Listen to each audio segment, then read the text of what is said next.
So hello guys, कैसे हैं आप सब। आई होप आप सब अच्छे होंगे एंड मैं भी अच्छा हूं।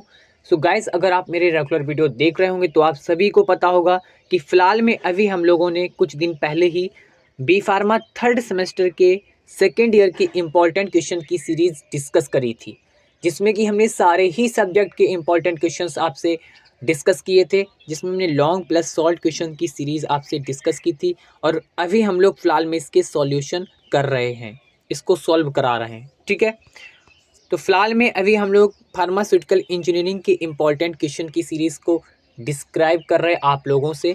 ठीक है, जिसमें कि हम सबसे पहले देख रहे हैं लॉन्ग क्वेश्चन। ओके, सो फिलहाल में हमने अपनी यूनिट फर्स्ट के इम्पॉर्टेंट क्वेश्चन डिस्कस किए थे, जिसमें कि हमने 6 क्वेश्चंस को ऑलरेडी डिस्कस कर चुके हैं। अगर आपने वो सारे वीडियो नहीं देखे हैं तो मैं प्लेलिस्ट की आपको डिस्क्रिप्शन बॉक्स में लिंक प्रोवाइड कर रहा हूँ, आप सिंपली वहाँ से जाके विजिट कर सकते हैं और वॉच कर सकते हैं हमारे इन वीडियोज़ को। ठीक है, साथ ही साथ मैंने अपने टेलीग्राम चैनल में इन सारे ही क्वेश्चंस के पीडीएफ फॉर्म में नोट्स प्रोवाइड कर दिए हैं, अपडेट कर दिए हैं। आप उनको भी जाके सिंपली देख सकते हैं, पढ़ सकते हैं, याद कर सकते हैं। तो आपको मैं उसकी भी लिंक दे दूंगा अपने डिस्क्रिप्शन बॉक्स में, आप वहां से जाके सिंपली देख सकते हैं और पढ़ सकते हैं। आज हम अपना एक सबसे इम्पॉर्टेंट क्वेश्चन डिस्कस करने जा रहे हैं, 7th वाला। बहुत बहुत बहुत इंपॉर्टेंट है ये। 2 मार्क्स, 7 मार्क्स एंड 10 मार्क्स में ये क्वेश्चन पूछा जाता है आपके एकेटीयू यूनिवर्सिटी में। लेकिन जो भी पीसीआई के सिलेबस को फॉलो करती जो भी यूनिवर्सिटी, उन सारी ही यूनिवर्सिटी के लिए ये सारे ही क्वेश्चंस इंपॉर्टेंट हैं। बस ये है कि जो मार्क्स डिस्ट्रीब्यूशन होता है वो अलग अलग होता है। कोई यूनिवर्सिटी में जो 7 मार्क्स का एकेटीयू में पूछा था वो 5 मार्क्स का पूछा जाता है, और जो 10 मार्क्स का क्वेश्चन एकेटीयू में पूछा था वो 15 मार्क्स का पूछा जाता है। ठीक है, तो चलिए क्वेश्चन को हम लोग देखते हैं सबसे पहले। सो क्वेश्चन क्या है, describe in detail about fluid energy mill. Okay, so fluid energy mill, इसको पूछा जा सकता है इस तरीके से भी, write a short note on based on the principle of impact and attrition mill. Okay, write a short note on mill based on the principle of impact and attrition. ऐसी कौन सी मिल है जो बेस्ड है इम्पैक्ट एंड एट्रिशन के principal में। ये अपने आप में 2 मार्क्स का क्वेश्चन बन जाता है कि which kind of mill based on the principle of impact and attrition. So कौन सी होगी, फ्लूइड एनर्जी मिल। ओके, अब चलते हैं, देखते हैं इसका आंसर। सो बेसिकली ये इसका आंसर है, जैसे मैंने पहले ही बोला, काफ़ी इंपॉर्टेंट है। 2, 7 एंड 10 मार्क्स के हिसाब से, अदर यूनिवर्सिटी के हिसाब से 15 मार्क्स में। ठीक है, चलते देखते हैं। So fluid energy mill is also known as jet, pulverizer, micronizer and jet mill. Okay, इसको ये भी कहते हैं, क्या बोलते हैं, पल्वराइजर एंड माइक्रोनाइजर और jet mill. It is use for the fine grinding and close particle size control. यानी ये जो आपकी मिल है इसमें बहुत ही फाइन ग्राइंडिंग होती है, यानी बहुत ही पार्टिकल का साइज कम किया जा सकता है, and close particle size control, और कंट्रोल करके, यानी जो पार्टिकल का साइज आपको चाहिए उसको कंट्रोल वे में इसका साइज क्या किया जा सकता है, क्या किया जा सकता है, रिड्यूस किया जा सकता है। ठीक है, this mill is also an ideal mill for the thermolabile and wave material because no attrition heat and generator in the मिल।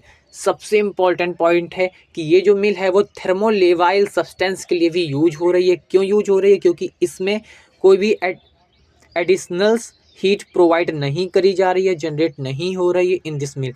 इस मिल में कोई भी एडिशनल हीट नहीं दी जा रही है और ना ही जनरेट हो रही, इसलिए थर्मोलेवाइल सब्सटेंस के लिए काफ़ी ज़्यादा इम्पॉर्टेंट हो जाता है ये पॉइंट। क्यों, क्योंकि ये ऐसे भी पूछा जा सकता है कि किस which mills is use for the thermolabile या हीट सेंसिटिव मटेरियल। सो लिख सकते हो फ्लूइड एनर्जी मिल, 2 मार्क्स का ये भी क्वेश्चन बन जाता है। क्योंकि कई सारी जो अभी तक आप मिल देख रहे थे उसमें क्या था कि वो हीट सेंसिटिव चीज़ों के लिए यूज नहीं हो रही थी, उसके मतलब जो साइज रिडक्शन के लिए यूज नहीं हो रही थी। लेकिन इसमें कोई भी एडिशनल हीट नहीं दी जा रही है और ना ही उसमें जनरेट हो रही, इस कारण इसमें आप थर्मोलेवाइल सब्सटेंस को साइज रिडक्शन कर सकते हो। थर्मोलेवाइल क्या होता है, जो हीट सेंसिटिव होता है। ठीक है, जिसको जो हीट देने पे डिग्रेडेट हो जाते हैं, जैसे कि पैरेंटल जानते हैं ना, इंजेक्शन को, इंजेक्शन हो गया जैसे पैरेंटल है ना, ऑप्थेल्मिक, आई प्रिपरेशन, ये सारी चीज़ें। ठीक है, this mill does not have any moving particle in the gliding area. इसमें कोई भी मूविंग पार्टिकल नहीं होता आपकी ग्लाइंडिंग एरिया में। ओके, अब देख लेते हैं इसका प्रिंसिपल। देखिए, हम प्रिंसिपल बिल्कुल अलग ही हाईलाइट करते हैं ग्रीन कलर से ताकि आपको थोड़ा सा अच्छे से दिखे। ये कौन कौन से प्रिंसिपल पे वर्क करती है? So it work mainly on the principle of combined attrition and impact. Attrition और इम्पैक्ट पे ये काम करती है। ओके, अब इसका कंस्ट्रक्शन देख लेते हैं। कुछ इस तरीके का इंस्ट्रूमेंट होता है लाइक दिस। ये देख रहे हैं ना, ये कुछ लूप जैसा बना है, इस तरीके से ये लूप जैसा बना है। यहाँ पे आपका क्या है, ये क्लासीफायर है। Fluid and fine particle outlet ये है, यानी यहाँ से आपका प्रोडक्ट क्या किया जाता है, कलेक्ट किया जाता है। ठीक है, and this is your inlet material feed, यानी कि इनलेट है आपके, यहाँ से क्या होता है, मटेरियल फीड किया जाता है। जो भी आप जिसका भी पार्टिकल साइज कम करना चाहते हो वो मटेरियल यहाँ से फीड किया जाता है। ठीक है, और ये क्या है आपका डिफरेंट नोज़ल, यहाँ पे आपके नोज़ल लगे होते हैं। ठीक है, फ्लूइड इनलेट, फ्लूइड इनलेट, यहाँ से फ्लूइड इनलेट किया जाता है, और नोज़ल से ही पता है क्या होता है, N2 गैस को भी पास किया जाता है, जो कि कूलिंग इफेक्ट देता है इस पूरे को। दैट्स वाई इसमें हम लोग थर्मोलेवाइल को क्या कर सकते हैं, पार्टिकल साइज को कम कर सकते हैं। तो यहाँ पे याद रखना कि नोजल के यहाँ पे ही क्या होता है, कूलिंग इफेक्ट ज़्यादा। नोजल से हम लोग N2 गैस को भी पास करते हैं, जिससे कि हमारा ये कूलिंग इफेक्ट प्रोवाइड करता है इस पूरे लूप को। इस वजह से हम लोग थर्मोलेवाइल के लिए ये सुइटेबल हो जाता है। ठीक है, अब देख लेते हैं इसका कंस्ट्रक्शन। सो आपको सबसे पहले डायग्राम बनाना है, फिर इसमें लिखना है इसका कंस्ट्रक्शन। फ्लूइड एनर्जी मिल कंसिस्ट क्या क्या होती है। पहला पॉइंट देखते हैं, a loop of pipe which has a diameter 20 to 200 mm मैंने माइक्रोमीटर, यानी एक लूप होता है जिसका डायमीटर, ये जो पूरा लूप है ना, ये पूरा जो लूप है दिख रहा है ना, ये जो पूरा लूप है उसका जो डायमीटर है कितना है बताया गया यहाँ पे, इसका डायमीटर है 20 to 200 mm। Okay, depending on the over height of the loop which may be up to the about 2 m। ठीक है, ये इसकी हाइट, ओवर हाइट पे मतलब फोकस्ड है। ठीक है, and second point, an inlet, जो आपका एन इनलेट मानी इनलेट है जहाँ से आप मटेरियल को फीड करते हो, by which the solid material is introduce into the chamber which is made of the stainless steel. जो आपका फीड का इनलेट है जहाँ से आप क्या कर रहे हैं, मटेरियल को फीड कर रहे हैं। ठीक है, या मटेरियल को उसमें क्या कर रहे हैं, डाल रहे हैं, है ना, लोड कर रहे हैं। तो वो जो आपका इनलेट है उसमें आप सॉलिड मटेरियल को इंट्रोड्यूस कर सकते हो चैम्बर में, और ये आपका स्टेनलेस स्टील का बना होता है। Next, nozzle by which the air and the inlet gas, जो आपका नोजल है वहाँ से क्या कर रहे हैं आप, एयर और इनलेट गैस, जैसे हमने बताया था N2 गैस, N2 गैस क्या करती है, कूलिंग इफेक्ट दे रही है। इसी वजह से थर्मोलेवाइल या हीट सेंसिटिव प्रोडक्ट के लिए, साइज रिडक्शन के लिए इंपॉर्टेंट हो जाता है। तो यहाँ से क्या कर रहे हो आप, गैस को इनर्ट मतलब गैस को दे रहे हो। ठीक है, introduce in the chamber and high pressure, इसको हाई प्रेशर से दे रहे हो, तभी ये क्या कर रहा है, जब इसको आप हाई प्रेशर से गैस को पास कराएंगे, देखिए यहाँ से गैस को पास कराएंगे तो ये इस तरीके से ऐसे ऐसे ऐसे जल्दी जल्दी से घूमेगा, ऐसे ऐसे ऐसे ऐसे, और जिसके ही पार्टिकल्स क्लासीफायर से आ जाएंगे, यानी कि बहुत छोटे हो जाएंगे, तो वो क्लासीफायर से क्लासीफाई हो के यहाँ पे आपके यहाँ से जो आपका आउटलेट वहाँ से आ जाएंगे और इसको आप कलेक्ट कर सकते हैं। ठीक है, अब इतनी सारी चीज़ें क्लियर हो गई होंगी अच्छे से। ठीक है, फिर क्या है next point, an outlet with the classifier which allow the air to scrap but prevent particle to the pass until they become the sufficient fine, यानी जब वो सफिशियंट फाइन हो जाता है तो उसको कलेक्ट कर लिया जाता है क्लासीफायर के थ्रू। ठीक है, अब इसकी वर्किंग देख लेते हैं। वर्किंग बहुत सिंपल, आप अपने मन से भी बना के लिख सकते हो। ठीक है, क्या है, in this operation of the fluid energy mill the air or inert gas is introduced with a very high pressure through the nozzle, solid introduced into the stream through an inlet due to the high degree of turbulence, impact and attrition force occur between the particles। ठीक है, तो क्या है कि जब आप यहाँ से गैस को पास कराते हो हाई प्रेशर में, ठीक है, तो ये इस तरीके से फ्लो करती है, और यहाँ से जब आप मटेरियल को क्या करते हो, सॉरी ये तो आपका हाँ सही है, इनलेट है। ओके, आपने यहाँ से क्या किया, गैस को प्रोवाइड करा और यहाँ से आपने फीड मटेरियल को डाला, तो ये क्या हुआ, हाई प्रेशर में इस तरीके से इसको क्या करेगा, रोटेट कराएगा। ठीक है, और ये जो आपका क्लासी, और इसमें क्या हो जाएगा, इसमें जनरेट हो जाएगा पार्टिकल पार्टिकल के बीच में एट्रिशन एंड इम्पैक्ट मैकेनिज्म। ठीक है, इसके थ्रू ये पार्टिकल साइज इसकी डिक्रीज होगी, और जो भी पार्टिकल छोटे साइज़ के होते जाएंगे, यानी कि रिक्वायरमेंट के हिसाब से फाइन होते जाएंगे, वो क्लासीफायर में आके क्लासीफाई होके कलेक्ट हो जाएंगे आपके आउटलेट से। ठीक है, फ्लूइड एंड पाइप आउटलेट से इसको कलेक्ट कर लेंगे। यही पूरी इसकी वर्किंग है। आपको यही सारे पॉइंट इसी तरीके से लिखने हैं। आप पढ़ लेना, एक बार स्क्रीनशॉट ले लो या मैं PDF दे दूंगा, जो डाउनलोड कर लेना, वहाँ से पढ़ लेना। इतना ही है, या अपने मन से भी बना के लिख सकते हो, ठीक है, फ्लो डायग्राम में। अब क्या है, the particle size and shape are determined by the speed of air inlet gas, इस पे डिपेंड करती है। And second one is feed rate and size, इस पे भी डिटरमाइन करी जा सकती है। And then the centrifugal of the mill, design of the classifier, the position of the nozzle and the impact between the feed and air. Okay, I hope इतनी सारी चीज़ें क्लियर हो रही होंगी। अब बात करते हैं इस पॉइंट की, तो fluid energy mill reduce the particle to 1 to 20 micron of, this is very important point कि जो ये आपका फ्लूइड एनर्जी मिल है वो 1 से लेके 20 माइक्रोन तक पार्टिकल को रिड्यूस कर सकता है। कितनी बड़ी बात, माइक्रोन में इसको रिड्यूस कर सकता है। To get a very fine powder even up to the 5 micron the metal is pre-treated to reduce the particle size to the order of 100 mesh, देखो 100 मेश साइज तक का इसका वो कर सकता है, ठीक है। And the pass through the fluid energy mill, ये पास होते हैं, ठीक है।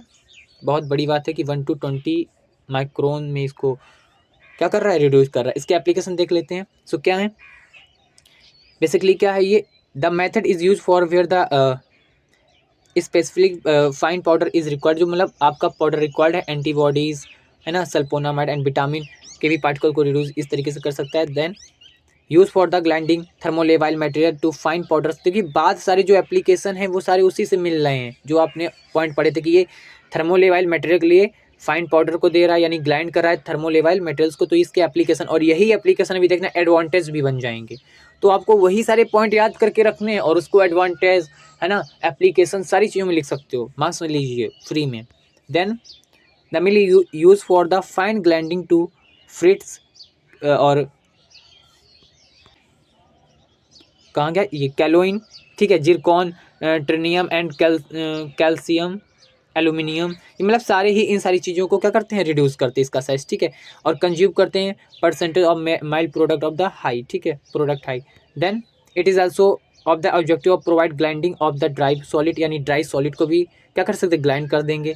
And high degree of the drug purity is required, इसमें high purity of drug degree मिलती है, ठीक है।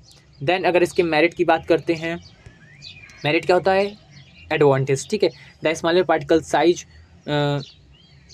Then the produce by the any other method reduction is achieved, इसमें स्मॉलर पार्टिकल साइज आपको अचीव होता है ना, थर्मोलेवाइल मटेरियल के लिए यूज हो रहा है, लिटिल डिग्रेडेशन सेंस देखने को मिलता है। एंड इसमें क्या था, कंप्रेस्ड गैस हम लोग इनर्ट कर रहे हैं जो कूलिंग इफेक्ट देती है, जिससे हम लोग थर्मोलेवाइल को क्या कर सकते हैं, रिड्यूस कर सकते हैं। थर्ड सेंसिटिव, यानी हीट सेंसिटिव सब्सटेंस, जो हीट से क्या होता है, डिग्रेडेट हो जाते हैं, उसके लिए यूज होता है, उसकी ग्लाइंडिंग के लिए यूज होता है, जैसे कि सल्फोनामाइड, विटामिन एंड एंटीबॉडीज़, ठीक है। ये देखो हमने ऊपर एप्लीकेशन में पॉइंट पढ़ा था, वही पॉइंट को यहाँ पे घुमा फिरा के दे दिया, ऐसे ही याद करना होता है। फोर्थ वन इज, इसमें क्या है, there is no week and the mill and hence the no contamination of the product, कोई भी कंटामिनेशन प्रोडक्ट का नहीं होता है। फिफ्थ में क्या, inert gas for very sensitive materials, जो हीट सेंसिटिव मटेरियल होती है, वेरी सेंसिटिव मटेरियल होती है, उनमें इनर्ट गैस जब प्रोवाइड करते हैं तो ये क्या होता है, उन सारी चीज़ों के लिए एक तरीके से साइज रिडक्शन के लिए यूज हो जाता है।